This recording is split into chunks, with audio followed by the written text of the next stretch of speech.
Welcome to this Killick Explains video, and welcome to the first video in a 4-part series on key investing skills. And skill number 1, with no further ado, is called visualization. So the background to this is the best investors think a certain way. They develop certain skills and hone them by practicing.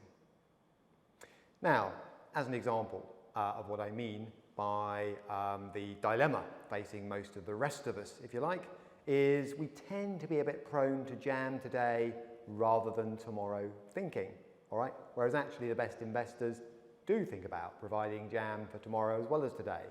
And they also think about their future selves, all right? The problem is most of the rest of us can't relate to that idea, all right? We'd have no idea who this future person is. We know we are going to be our future selves one day, but frankly, we might as well be talking about a stranger.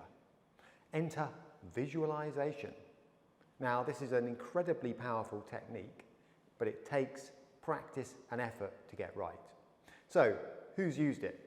Well, one ambassador for visualization is a chap called Steve Backley. He was, for those people who might remember, a very, very successful javelin thrower. He ruptured his Achilles tendon in 1995 and managed to go on in 1996 to win an Olympic silver medal. How?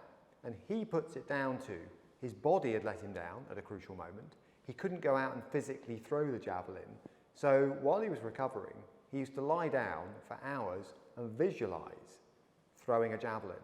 And that meant that his body actually was mentally practicing what it felt like to pick up a javelin, what it felt like to run down the track with it, what it felt like to release it, the noise it would make when it landed, the roar of the crowd, and he did it over and over and over again. David Beckham has been known to use this technique when he's injured with regard to free kicks, for which he was sort of legendarily good, if you like. So it's the idea that rather than just saying, this can't be done because I'm missing an Achilles tendon, for argument's sake, or I'm lying in a hospital bed, if I mentally practice, my body will literally remember faster what it needs to do. Now that's anecdotal. Good for Steve Backley, good for David Beckham. But actually a study was done in 1967 by an Australian psychologist called Alan Rickardson. And what he did was he took 3 groups of basketball players, and he said to group 1, you get a free throw at the basket every day. That's your challenge, all right? Group 2, you get a free throw at the basket every day for days 1 and 20, a 20-day study. Group 3, okay, you only get a free throw in days 1 and 20 like group 2, but in the meantime, I want you to imagine what it would feel like to land the basket off a free throw every single time. And the interesting thing is this. If you look at those groups and their success rates, the 2 groups that did the best were the ones that were physically practicing every day. Stands to reason. But that was a tied result with group 3, who basically only had 2 throws, but were visualizing what it might feel like to keep up those throws in the middle. That is the power, potentially, of visualization. Now, for an investor, what's that got to do with me, you might be thinking? Well, we can use this in investing. We can practice looking back, because we don't. We're always thinking about the now and the future. Practice looking back. What went right? Do I have any regrets? Are there any things I could have done different in terms of looking after what is now my future self? Because inevitably you become your future self at some point. And then visualize forwards. So go back time and time and time again.